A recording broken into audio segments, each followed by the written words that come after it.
Welcome to the Iron Sharpening Iron Show. I'm your man, Big Jack. This is where we prove we are stronger together, that if each one would reach one, we can all grow and glow. And I'm super excited today because I got my man Walt Talks with me. And the other part is it's been a very interesting day because I was able to watch the Open earlier today. And a person I've never seen or even heard of won the Open. And I'm like, wait, where did this guy come from? And then I think Spain won the World Cup. So that was different too. So that's pretty cool. So what's going on? How you doing, Walt? Man, I'm good. Who won the Open? Ryan something. Ryan the guy that went 10 under yesterday, 8 under yesterday. Yeah. Okay, man. He was balling, man. He was doing his thing, Ryan man. Fox. Ryan Fox was the Open winner. And I like, who is Fox and where you come from? I know he's from New Zealand.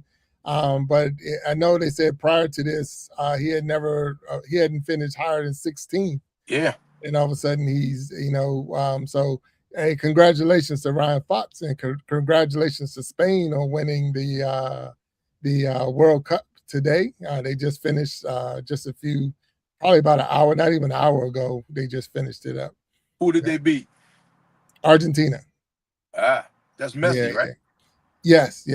Okay. Yeah, and the cool thing about that was 18 years ago, Messi took a photo with a kid. The kid's parent had entered him, the kid at birth in a contest, and it was to be in a photo with Messi. So this kid is in a bathtub, and Messi is holding his kid in the bathtub. Where the kid is on Spain's team now, the number one player for Spain was in that picture. So 18 years in the making to have them on the stage at the same time. Wow. That was pretty cool. So and I can't even remember his name. So I'm really bad with the names of the players and all. Okay. But at the same time, it was good. It was the first time that they did a halftime show for the World Cup. So we've never done that before. Sakara or somebody, right? Well, I know I'd seen Madonna and Justin Bieber and some other people that was out there. So they did a lot this time that they've never done before.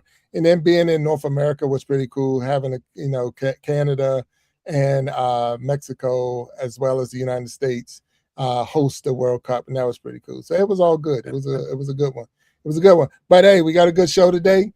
And because I wasn't 100% sure what your status was going to be and had to make sure that I had some coverage, I had to pull one out. So let's get my man up on the stage so we see who our guest host today will be, our special guest host. And let's bring him up to the stage. Let's bring my man up. Boom. Uncle Funk. What's up, bro? How you doing? How you doing? What's going on? Man. Runner up here, runner up. How you doing? Hey, man. Hey, look, man. I'm your understudy. Oh, yeah, let me get out the way. I don't want you to trip me off the stage, man. Look, I'm gonna let you do your thing, man.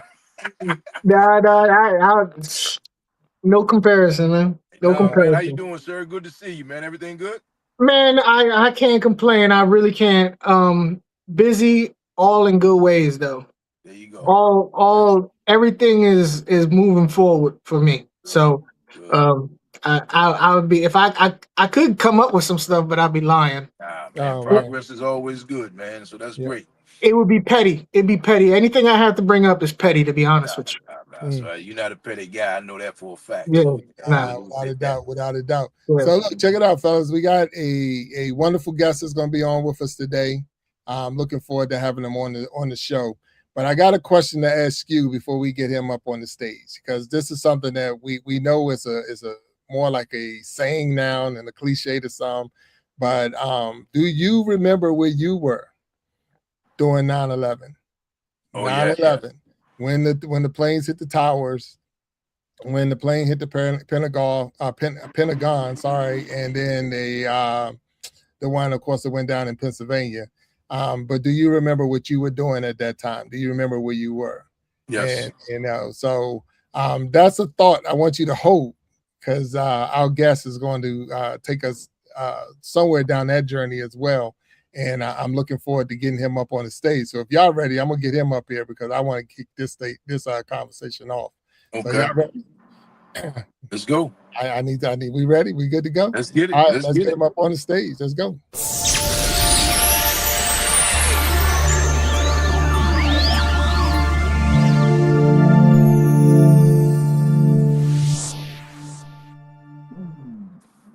Oh, my man, Craig. How you doing, sir? What's up? What's up? What's up? Now, welcome to the Iron Sharpening Iron Show. I'm your man, Big Jack. It's my man, Walt Talks and Aqua Funk. Normally, we don't have, we're not double teaming, but I heard you were so strong, we're going to have to come direct on you, man. Hey, man, say we needed help. We needed help calling reinforcements. I had to call in. For sure. So, Craig, this is, again, Iron Sharpening Iron Show, and we are live on YouTube. We're live on Facebook, live on Twitch. And I hear some banging. I'm not sure where it's coming from, but I'm hearing banging, but hopefully we'll stop that. But it's all good. It's all good. But I just want to know, again, we're live. This is a safe place for you. And this is a chance for you to tell your story to us and let us know. So I'm going to ask you, for all those who are watching right now, and welcome to everyone's watching, make sure that if you're out there, you're hitting that like button, hitting the subscribe button, and following not just this channel or this show, but all the shows that come out of the Iron Sharpening Iron universe. But Craig, for all those who are watching, can you introduce yourself to us, please? Sure. My name is Craig Sikowski, and I always thought I was going to get famous as something I did in business, as a startup or something like that. And I ended up getting a lot of attention as a 9/11 volunteer that developed lung cancer. And as the story progressed, ended up losing everything in the United States and I had to go to Merida, Mexico to get treatment because the system, the World Trade Center Health Program was just abysmal. And I'm going around the United States talking about cancer and mental health awareness for the 25th anniversary of September 11th. Wow. It's hard to believe that we're at 25 years. It don't seem like it's been that long. And you said you was a volunteer. So how did that work? How did you end up being a volunteer for 9/11? So I've always been a carpenter and a mason my whole life. And I was working on 2 houses downtown Jersey City. And I was coming off my stoop one day and I was walking out and one of the towers was on fire. So I ran around a corner to get my fiance at the time because we were moving down to Florida the next month in October to get married. And I told her to grab her camera equipment and we went down to the river. And it was pure, as you can tell, pure pandemonium and chaos. And as we were watching, the first tower fell. And she's got all of these pictures, man, of this thing coming down. And, the cops were telling everybody to get back because nobody really knew what was going to happen, right? And we ended up going to the street that was by Liberty State Park, going into Liberty State Park. And that's when a second tower fell. And about, a half hour later or an hour later, people started coming off the boats and they were all disheveled and covered in dust and everything. And I realized that I needed to get there because I was in construction my whole life. And I ended up going for 2 days. And long story short, in 2012, I ended up with pneumonia and a collapsed lung 11 years later. And then that's where the story started to get wild. I was diagnosed with a malignant tumor in my chest in 2017. And the doctor that told me in front of my 11-year-old daughter. And my first thought was to throat punch him.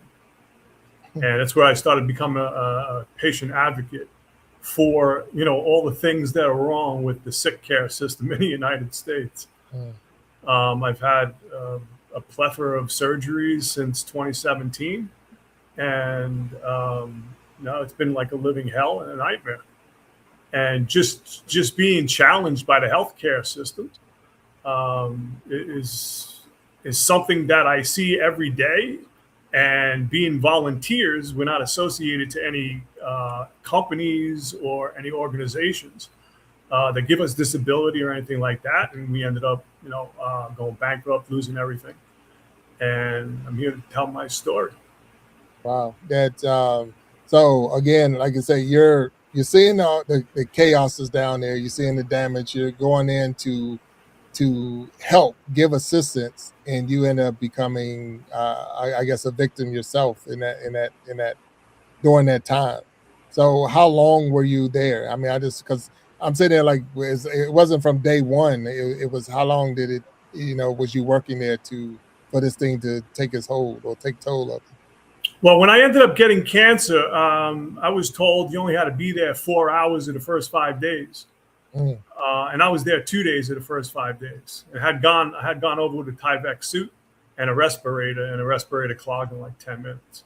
And I was on a bucket brigade, and going across, it took 2 days to get across because everything was closed. And the first day that we tried to go over, the Coast Guard turned us around at Battery Park.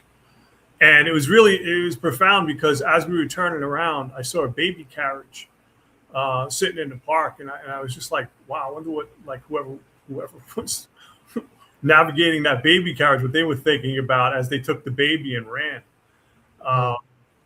And then the day after that, like I said, I went back with the Tyvek suit and a respirator, and as people were coming off the boats, I took one of the guy's hats, construction hard hat, and another guy, I took his vest because they weren't going to need it anymore.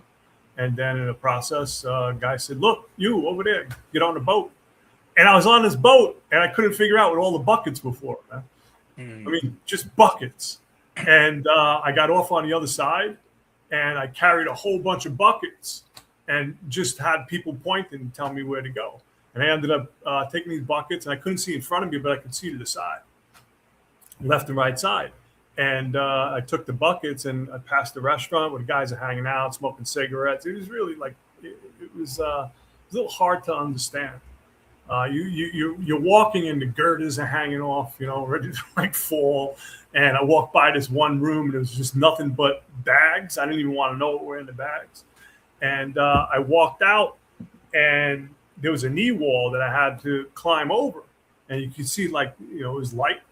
And I climbed over, and I put my buckets down, and I just looked, man. And it was an unbelievable feeling to see, like, squash fire trucks and police cars. And I started to think, like, what am I actually doing here, man? Because this is crazy.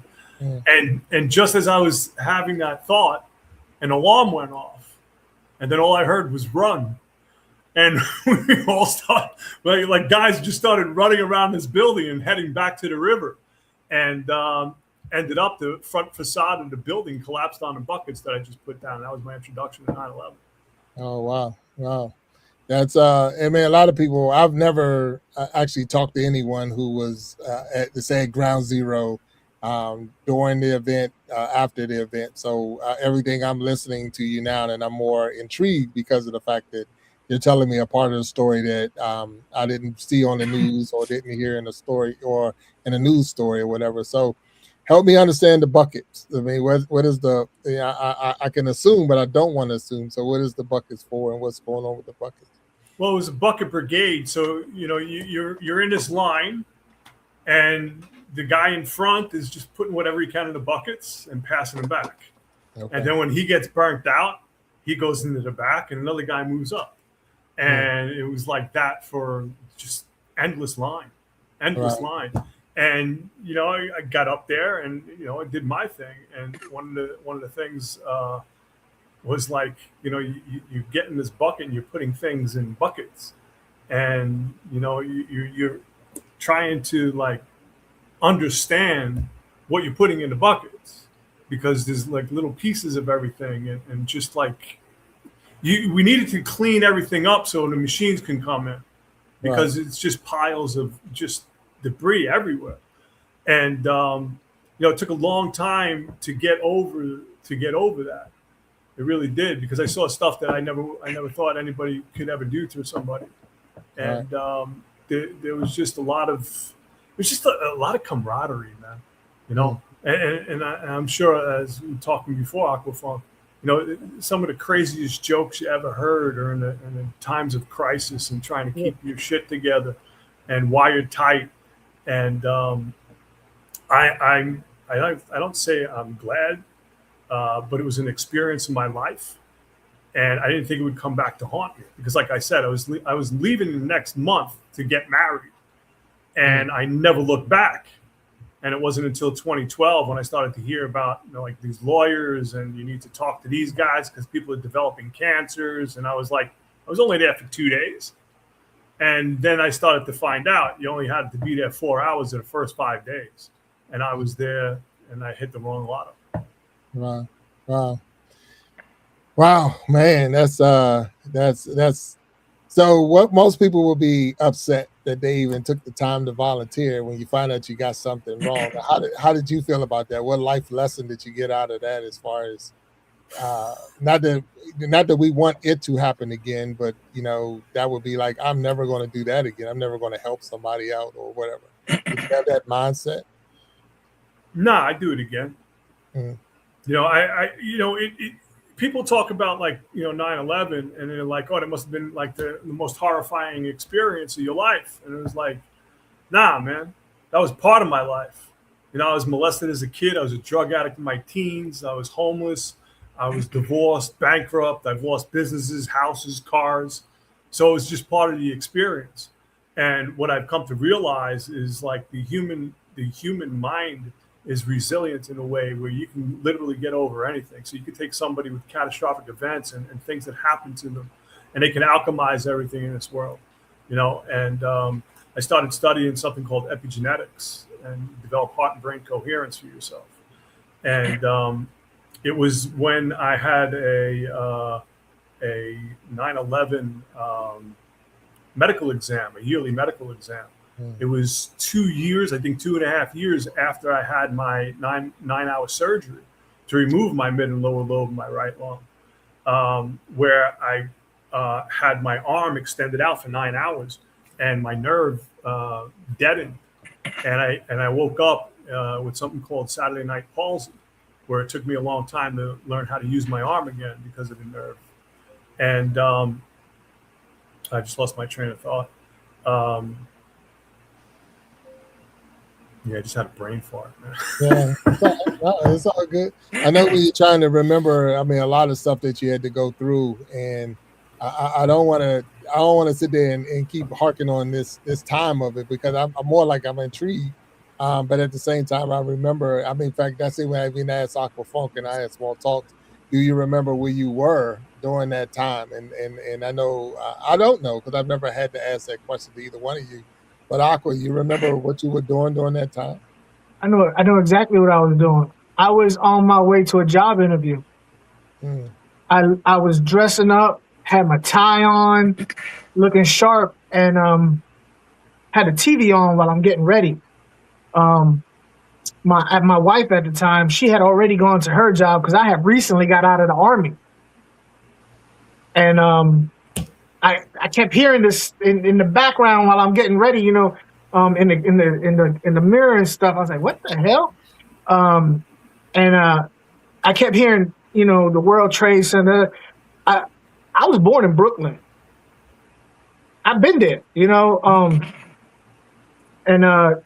I just couldn't. I just sat in front of the TV. I couldn't move. Didn't go to the job interview. Just sat there, I remember exactly where I was. Right. Wow. And so now, Craig, like I say, I knew Aqua's from New York, because I knew that he, that probably been different for him. And you were saying as a volunteer, there's no workers' comp or anything like that. So I guess I'm lost. What happens? I mean, how did your job? How did your? I mean, was your contractor? Yeah, I was a real estate investor, and we started. It was taking a toll originally, because I was in Mexico at the time when I had my collapsed lobe and pneumonia. So it was stuff that I had to lay out of pocket. And then it was 2015. I moved back to the United States to launch my speaking career. I used to speak before at convention centers, and I went to go back to the United States to launch my book and my speaking career. And I ended up battling for the next 10 years lung cancer, and the surgeries and procedures for lung cancer. And I had a whole bunch of knee surgeries. 2020, it seemed like I was in a surgery every month and a procedure in the middle. And it was just taking a toll on him. It was taking a toll on us financially. And then I heard about the Victims Compensation Fund, which I did get.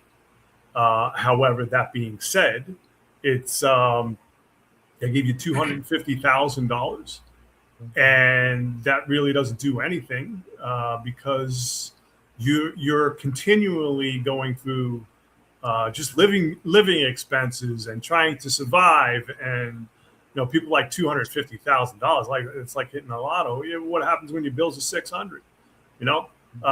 What happens when you have to go bankrupt? What happens when you're raising a child? What happens when you're married and you have a spouse and she is actually my caretaker?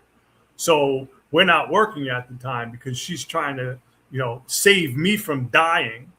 And I just thought I was the loser, man. I thought I brought this upon my family, and my daughter was 11, 12, 13. I thought I was chipping her on her life. And then I was looking at my spouse, and I was like, nobody wants to go through this. And what a loser! I felt less than, and it just, it was a shit show. And what I finally realized is there's thousands of us like that right now. I'm one of tens of thousands that are sick and dying, and the World Trade Center health program has been a complete nightmare, failure. And, people don't understand because it's 25 years later and people are still getting sick. There are people that are still losing everything. And that's why I'm going on my tour. Okay. And we're going to talk about the tour, Craig. So but I want to come to Walt because I know even though you wasn't in New York, you was affected, or I don't know if you was affected. I've never asked you. So do you remember where you were on that day? I was... Craig, I don't know if you noticed, I'm a retired DC firefighter. So it was on my first day off. I was outside, my second day off. I'm outside washing my wife's car, and she came out front and said a plane just crashed into the World Trade Center. Of course, I thought it was like a Cessna or something. I came inside, looking at the news. The second tower got hit. So then they started talking about the Pentagon. And I just went and grabbed my bag, and I was gone to work for the next 3 or 4 days, and didn't make it to the Pentagon. We backfilled the guys that were there. And when they started coming back, they had some stories, man. I mean, it looked like no one has ever, that I know personally, has ever experienced a nuclear bomb. But like what you see, it's like time just stopped. Whatever people were doing at that moment, that's what was happening. And guys were, when we talk about jokes, that's the way firefighters and police officers and first responders deal with things. The irony for me with listening to your story is, it's unfortunate because you needed volunteers because the volunteers were able to free up the first responders to do what they needed to do. You had a Tyvek suit and a mask. Somebody had to give it to you. No, I brought it on my own. I was in construction.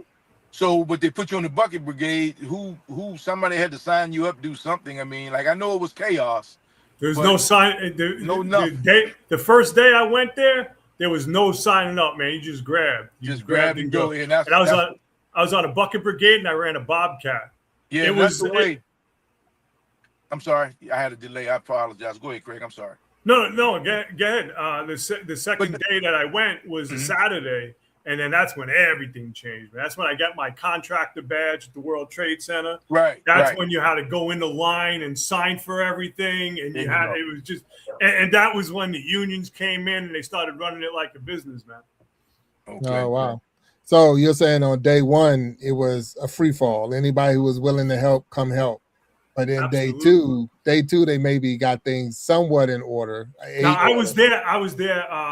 So September 11th. Then the next day, and I was there the following day. Okay. Because it took me 2 days to get over there because everything was closed. Right. Got you. Okay. All right. And okay. All right. So like I said, I'm trying to get a picture. Yeah. So the second day, they kind of got organized. I'm listening, Walt.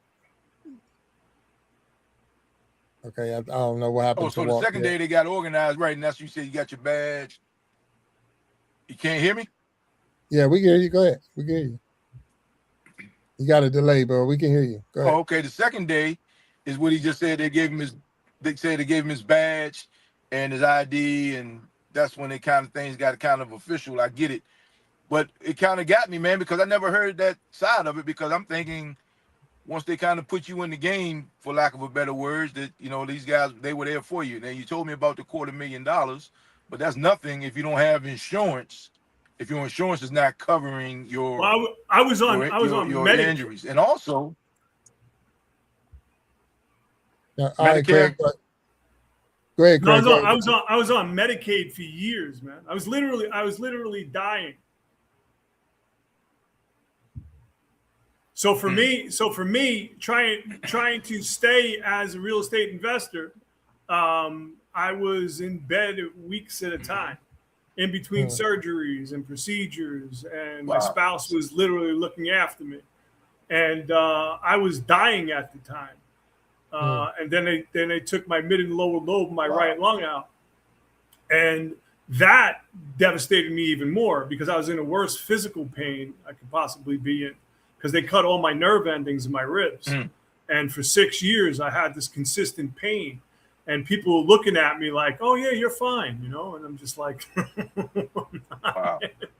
And let me say this. I would be remiss if I didn't talk about the elephant in the room, which we all know now that there were guys, some of them New York City first responders, police officers and firefighters, who ended up getting fired for gaming the system. After well, that was the whole thing. Yeah. And here you are with real injuries, and you had to go through. So I can only imagine your level of frustration, man. But you said you would do it again, so really, you know, the value of your time, of what you guys did, the volunteers. And I know as a first responder, they talk about that a lot. Like, you know, without the volunteers there, man, you guys freed up a lot of other people to do their thing, man. So that, you know, hopefully, and I understand hope is not a plan, that eventually this thing will making it right. And unfortunately, a lot of people are not going to be around to see it, because a lot of people have already passed, you know, and it's been 25 years. Yeah. More people have died. More people have died since than happened on September 11th. Because of since that time, the presumptive bill has come into effect, which has been a good thing for first responders, because, you know, when we do get cancer, they just presume that it was related to, and hopefully, man, and you guys can get captured in that some kind of way. Like I said, this is way above our pay grades, but seems like you've been fighting the fight for 25 years, or what, 14 years, right? Going on 13, 14 years. Yeah. Yeah, I've been in the system since 2017. And then I did my first interview on Fox Atlanta. I think it was 2018. And then I did my interview in Time Magazine the same year. So I've been fighting this consistently for the last 8 years. Oh, wow. Wow. So, Aqua, look like you got something to say. Is it a question? Go ahead. Yeah, I actually got two things. First of all, I was amazed by the fact that you even brought up the fact that you was a volunteer. Because to be honest with you, you only ever hear about cops and firefighters. Mm-hmm. I was like, oh snap! There was other people other than cops, firefighters, and EMTs. Yeah. You're the first time anybody's ever brought up just regular Joes showing up. But I got two things, and you go ahead and answer however you want. First one is, you said you spent, 2 nights there? 2 days. 2 days. Where did you sleep and who fed you? Oh, there wasn't no sleep. I went in the morning and I came back on the boat that night. Who fed me? It looked like a mall, man. It looked like a mall. There was lines for hot dogs, hamburgers. There was a line for sneakers. There was a line it was like a mall. You got to pick and choose whatever you had. They had containers of everything on the pier. It was like going shopping.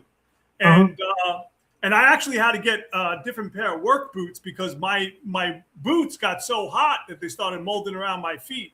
And I needed another pair of boots. And I got these like really crazy yellow Gore-Tex ski boots that are most amazing feeling boots ever, right? Because they were like they were ski boots. And I had gotten those. But I had burns on my feet, and it was a pretty interesting experience. Wow. And the second thing is, recently Jon Stewart went over there to DC to fight for legislation for the heroes. But Jon like Stewart, I said, Jon yeah, Stewart and a gentleman, John Feel Good Foundation. John and John actually went over there, yeah. And there's other people involved in that. Does that not apply to you? It does apply. However, that being said, right, I'm a volunteer, right? So I'm fucked out of this. I'm kind of screwed in a way. But now I just heard this week that I'm going to be putting my paperwork in to get out of the World Trade Center health program and get into the program that is in New York City that's been taking care of responders and stuff. So right. I'm hoping my paperwork's going to get transferred. Okay. And this may be. I'm sorry. No, the one thing that screws me, right, is getting primary insurance. Right. Because you need primary insurance because, like, the way they look at stuff, oh, yeah, you got lung cancer, your right lung. Well, I have scarring in my left. Yeah, but you don't have cancer, so you have to take care of that yourself. Okay, I'm trying to get health insurance. No, that's $1,900 a month. That's $3,900 a month with a $10,000 deductible because it's a non-ACA issue. And I'm just like, what are you talking about? And there's other responders as well. I'm certified in the World Trade Center health program. But the way the last couple of years has been with all the crap, I mean, you could just Google World Trade Center health program, and it is a complete nightmare. Anybody outside the system of New York City just deals with the most ridiculous crap. Like, I lived in Georgia, and they were making my appointments in another state. And it was like, how do you like, come on, man. Like, come on. You got to get your shit together.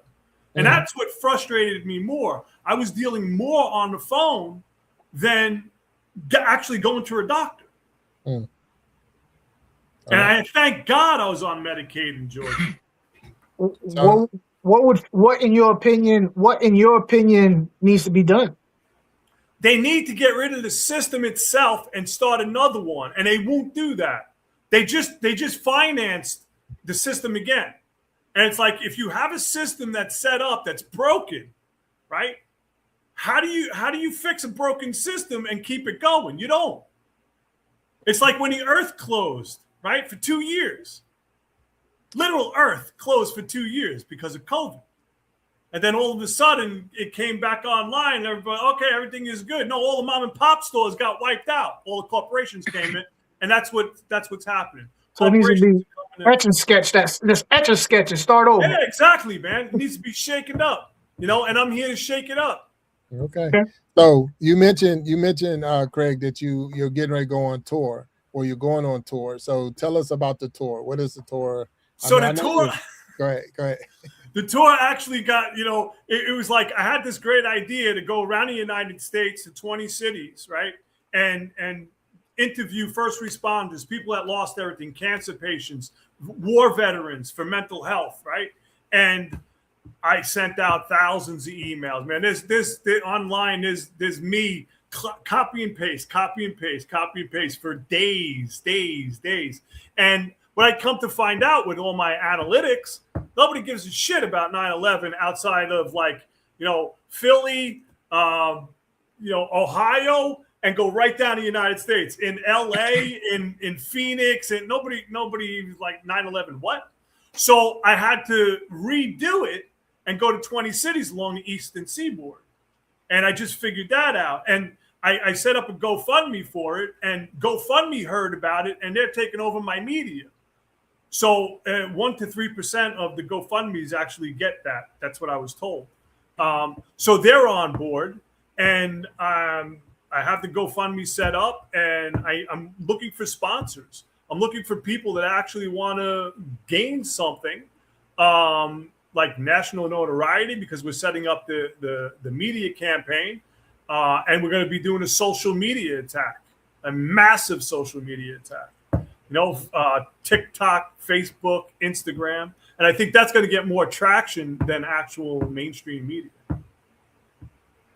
I got you. So based on hearing what you're saying, we remember and we won't forget and all that. You're saying this half of the country don't remember, and well, even that whole concept of never forget, they forgot about us, right?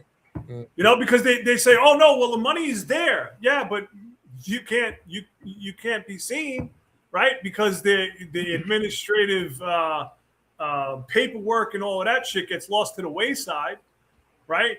Or they're miscommunicating with with the doctors, and you have to.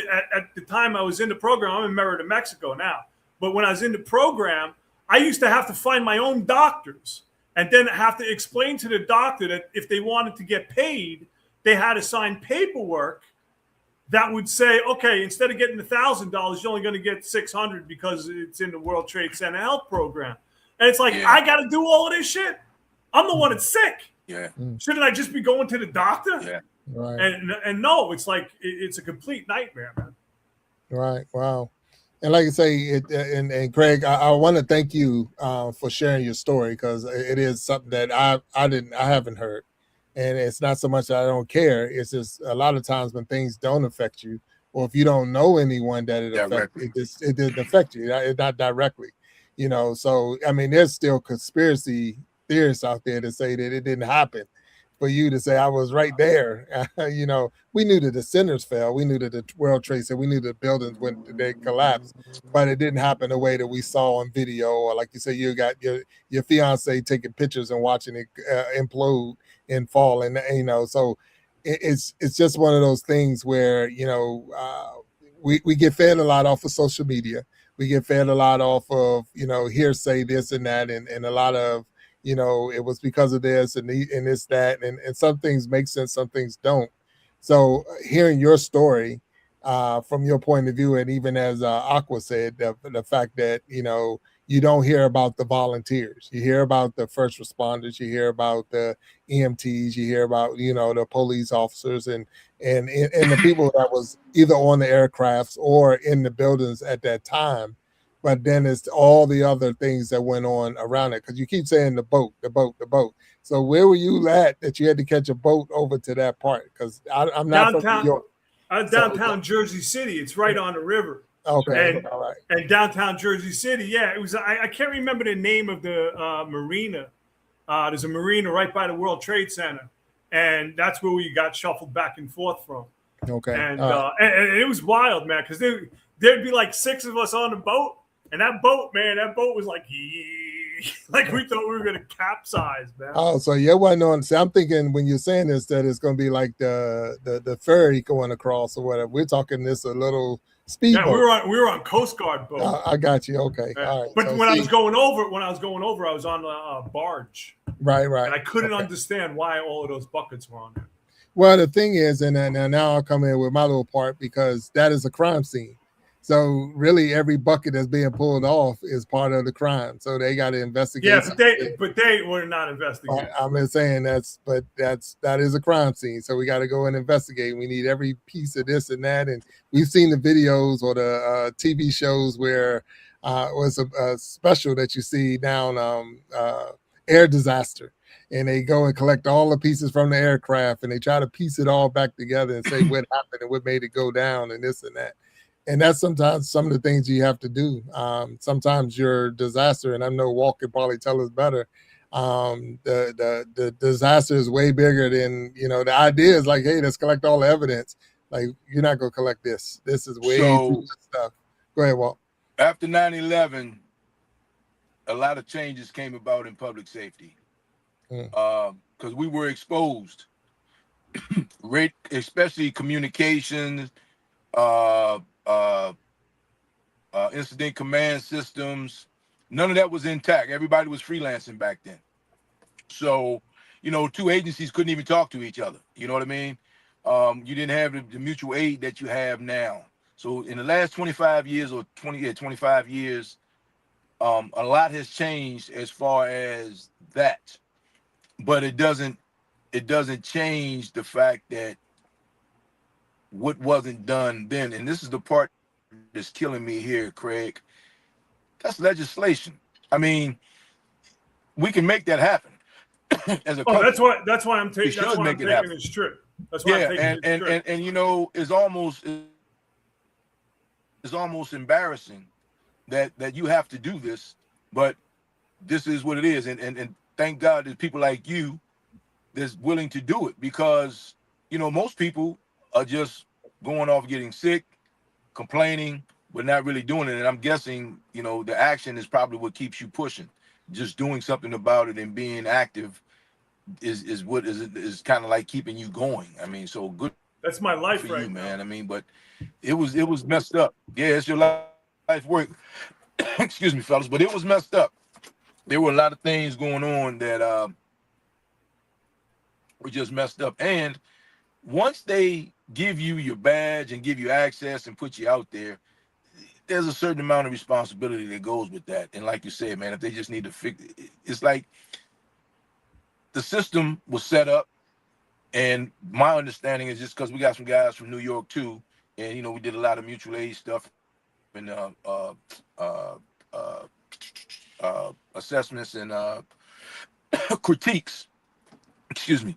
And hey man, they did what they did at the moment, but they haven't, as this thing progresses, they haven't changed how they deal with it. And it's something as simple as just, okay, let's just fix it. And when you use the word, not you, but when people use the word best practices, I hate that word or that saying, that terminology, because at that point you are saying that this is as good as it gets. And as you know, it's an evolving situation, because 25 years later, I mean, this thing catches up with you, and here we are. So there's a lot, man. And until you get some politicians on board that really understand that, you're gonna have a battle. You are going to have a battle, but you can't say the money's not you, but people can't say the money's not there, because we have money for everything else, right? Definitely have money for everything else. Wars. Yeah, they just got funded again, but we weren't funded for a long time. Mm. And John Field and John Stewart and their team. It's shameful, man. And hopefully, man, that you guys can get in front of Congress or something. I don't know how that works. I don't know how many or traction you have, but until people start getting embarrassed, yeah, John Stewart. Well, that's the whole thing, man. That's the whole thing. Like, they did their job and they did it very well. They got us funded, right? However, that being said, being funded and being seen is two entirely different things, man. Right. Because the thing is, and what I'm hearing, and I'm gonna come to consequences. I'm sorry. No. And what I'm hearing, Craig, and I'm gonna come to you, Aqua, as well. So it's like you said, not being seen. You know what I'm saying? So a lot of times we just throw money at it. Here's. I wish they would throw money at it. Yeah, I got you. But the thing so some people will say, if I was listening, you already got 250,000. So you got 250. So what else you want? So, and I'm asking you that, not so much as coming against you, but that's where a lot of people say they did throw money at it, but now you're saying that's not enough. So what people got millions of dollars. Man. Okay, all right. People got paid very well, and then it was a tax-free event. So I bought a farm. I just sold my farm to come to Mexico and get treated. That's where all the firefighters. It's an ongoing thing. Right, got you. Okay, all right. So Aqua, I see you had your finger up. What's going on? What you got? Yeah, Walt kind of made me think about something about how it exposed vulnerabilities and how it changed our country. You know what I mean? That day changed our country. And then you over here, you're still fighting you're still fighting that day. Right now, you're fighting that day. 25 years later, you still fighting that day. And people acting like it don't exist. They forgot this, that, and the other. That must piss you off every time you go to the airport. It must piss you off every time you go to the airport and you be like, everybody's complaining about why they got to take the shoes off, why they can't have it. And you standing there like, I know exactly why we got to do all this. See, the thing is, good point. I was angry for so long, right? Mm-hmm. And this was my point. I studied something called epigenetics, right?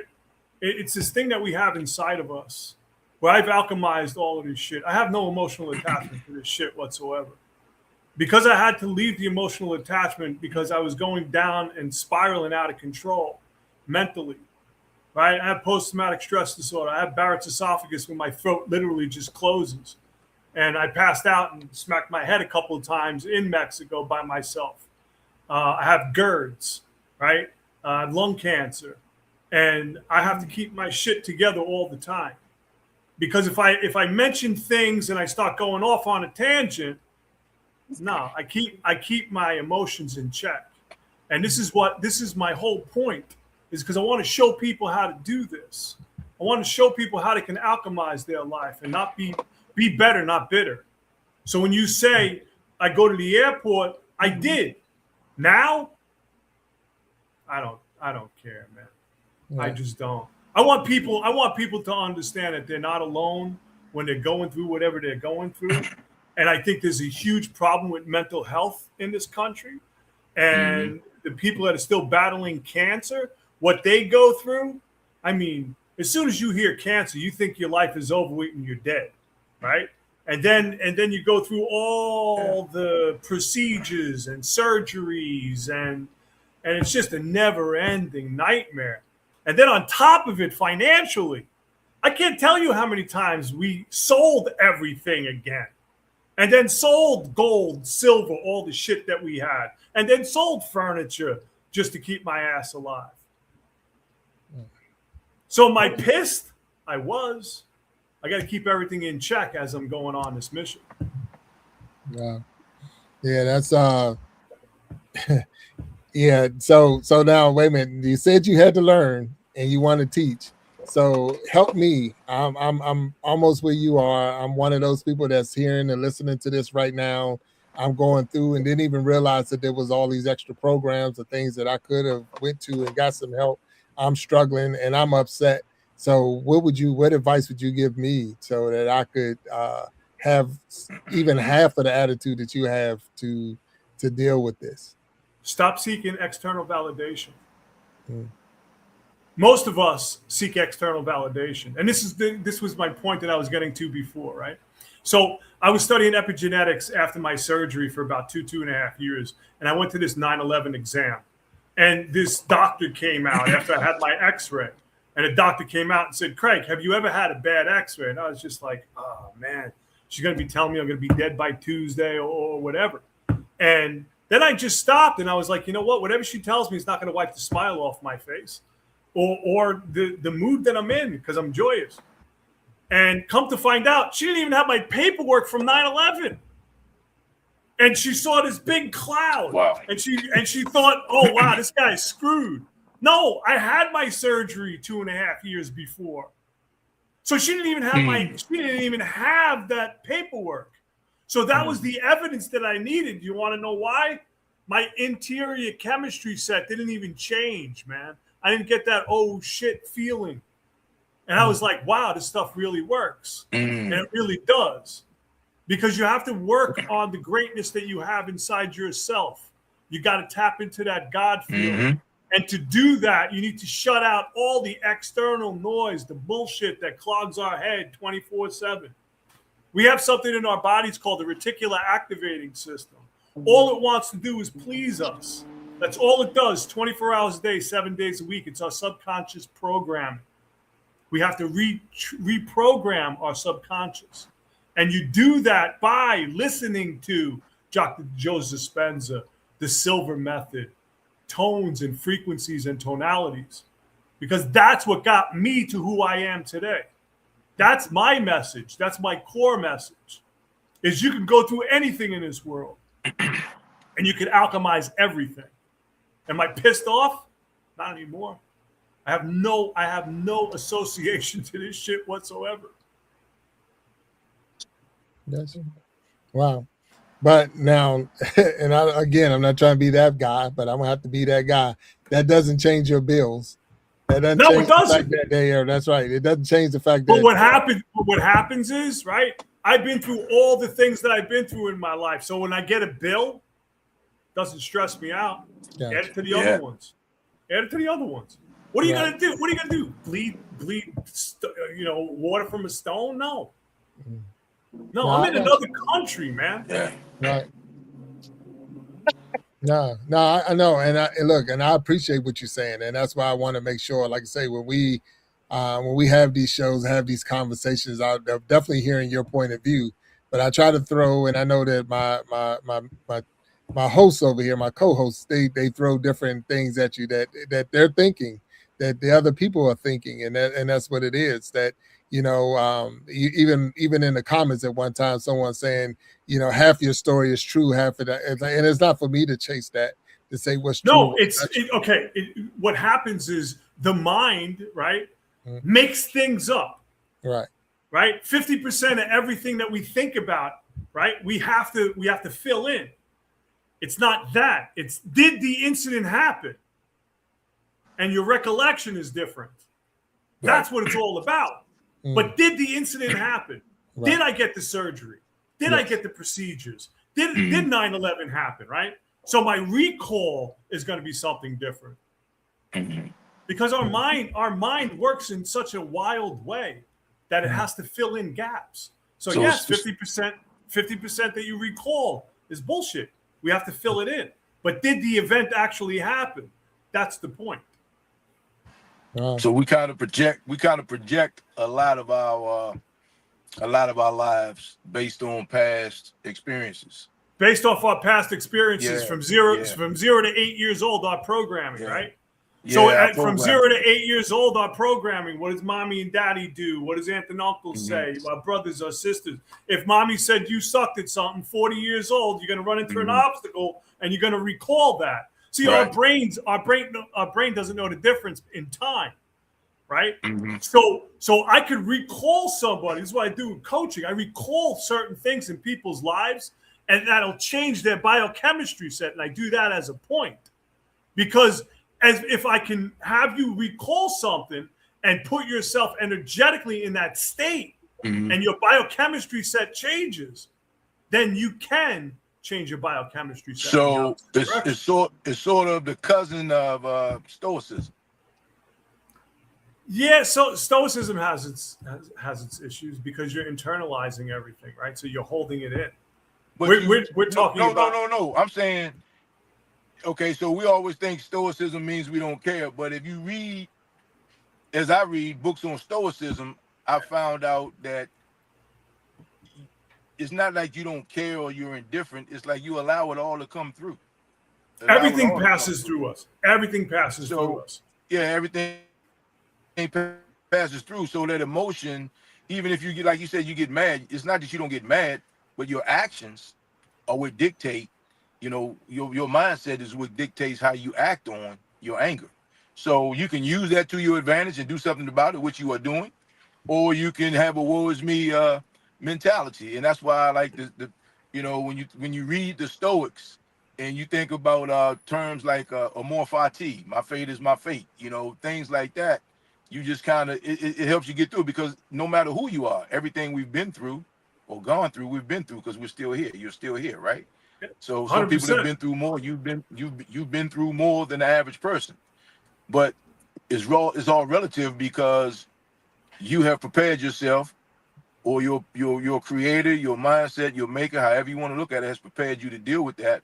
And the average person, somebody messed up their order at the McDonald's and it, and they lose it. They flip out. They lose it, man. Yeah. But everybody has a breaking point, man. Everybody has a breaking point, and we all hope that we don't find it, because I found it. Yeah, I found it a bunch of times, man. Well, but luckily you're still here to talk about it, because you didn't do something that was so adverse to your future that you would not that wouldn't allow you to be here, helping others.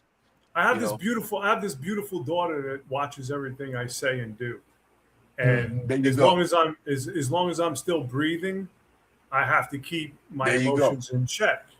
There you go. And sometimes I have to have those recalls for myself to just understand that's a beautiful thing. She's still watching, man. I don't know. That's a beautiful thing, and the fact that you are aware of that, self-aware enough to know that, that's a beautiful thing. That is a beautiful thing. All right, Aqua, I see you got something. Go ahead, sir. No, I'm over here listening to him, and I cannot comprehend any of that because I'm actually on, like, I'm all happy-go-lucky, giggles and all that, but a lot of people don't know I'm on bupropion because it's like a mood enhancer because I stew. I stew. Like, somebody will say something to me a week later, I'll be like, that dude told me, excuse me. Like, a whole week later, I'm still stewing. And I've been that way my whole life. So listening to you, I'm like, I don't understand a word he's saying because I just keep that locked up inside of me and just let it burn. That's just my whole life. I've been like that. So what I do, right, is I have people recall, like, what event in your life from 0 to 8 years old makes you stew at whatever age you're at? Brooklyn. Okay. So in Brooklyn, 20, 30 years ago, events happened where you're still holding on to that. Yeah, I don't know, man. I know, but that's what it is. That's what it is. And it's like I had to get off morphine, Dilaudid, Percocet, Oxy. At one point, I was on 2,400 milligrams of gabapentin, right?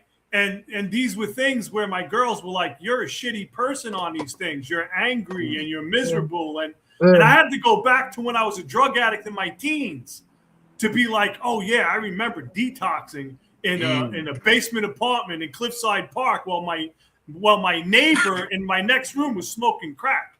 So I had to tap into that. I had to tap into when I was molested as a kid and the pain and misery that I went through with that until my mom gave me a pain pill one time when I blew out my knee. And I realized that, hey, you know what? That physical pain went away and so did the mental pain. And that's something that, the girls are telling me I'm a crappy person on these drugs. I got to get rid of it. And that's when I started studying epigenetics. That was the true reason why. Was because I was on all of these drugs. I was like a zombie, man. And I just couldn't do it. Wow. I mean, I know we, of course, and I want to thank everybody who's watching the Iron Sharpening Iron Show. And I want to thank you, Craig, for coming out here and sharing your story because of the fact that we went all kinds of different directions and angles and 100%, I know without a doubt that we haven't even scratched not even scratch the surface on all the things that could be going on. So when are you going to start your tour, and how can we get in contact with you if we want you as a coach? And I already dropped in the chat how we can help Craig out with his GoFundMe so he can go on tour. So when does the tour start, and how can we reach out to you? It's going to be 25 days before 9/11. I'm going to start. And I got a buddy of mine, hopefully, if we're funded, I can get him over from Ireland. He's a documentarist. And we're going to make a documentary. And Walt, I was just going to ask you if you would mind being interviewed by us if we came. Oh, yeah, sure. But I can get you some guys who were in the action. Oh, man. Like I said, I would appreciate that because that's where we're looking for real stories, man. Yeah, because I can get you some. Yeah, man, I would be. Yeah, I feel like, man, I wouldn't be qualified to speak on it. I mean, when I can get you guys who have real life stories. Like I said, I was on my day off, my second day off. I went in and backfilled. I mean, I know what those guys have been through, but I can get. I've been retired 13 years, but I can definitely still get you guys who are still dealing with those things for sure. That's not an issue at all. I greatly appreciate it. Yeah. And then, like I say, we'll definitely put the word out. And if there's someone watching now, and if you're watching the show and you are a person who have survived or still going through, or you know this story firsthand that Craig is talking about, then and you want to reach out, you can definitely reach out to me at bigjackstorytimeguest@gmail.com. Or I know we put your email down there, Craig, and hopefully they can reach out to you and y'all can make contact as you're going on your tour. Because the thing is, now that I'm hearing the story, I'm invested. I'm vested in the story. I want to say, hey, how's this thing going? So we want you to maybe come back on the show, and not even maybe come back on the show and give us updates on how things are going. Because I'd love that. Because we want to help you get the word out and help you, take us on the journey. Let us know. And if there's anything else other than sharing the information to get you the help that you need, like Walt said, he can get you some contacts. We're here. We want to help you as much as we can, for sure. I appreciate that. Thank you. Yeah, thank you. But I do want to thank you for being a guest on the Iron Sharpening Iron Show. I want to thank you for sharing your story. I know it takes a lot to go down that lane and let other people know, but it's important that this word gets out, and hopefully that someone else is listening and now encouraged that they can not only go through trauma and go through situations, but they can come out on top. They don't have to let it tear them down. They can come out on top. And it looks like you are, even though you're still dealing with it, it looks like you have learned a way to conquer it. And I appreciate that for sure. Thank you. Yeah. So, Walt Talks, Uncle Funk, I want to thank you for tuning in with me, man, and hanging out with me. I'm going to ask you to hang back just a little bit, all three of you. And as we close this show out, we want to thank everybody who tuned in today for the Iron Sharpening Iron Show. Thank you for tuning in and watching us. We ask you to hit that like button, hit that subscribe button, and continue to follow us for other shows, other episodes, as we continue to grow and glow together, because we are stronger together. That's one thing for sure. And with that being said, we're going to say have a good night, and we'll talk to you later. Craig, say back, all of you. Thank you.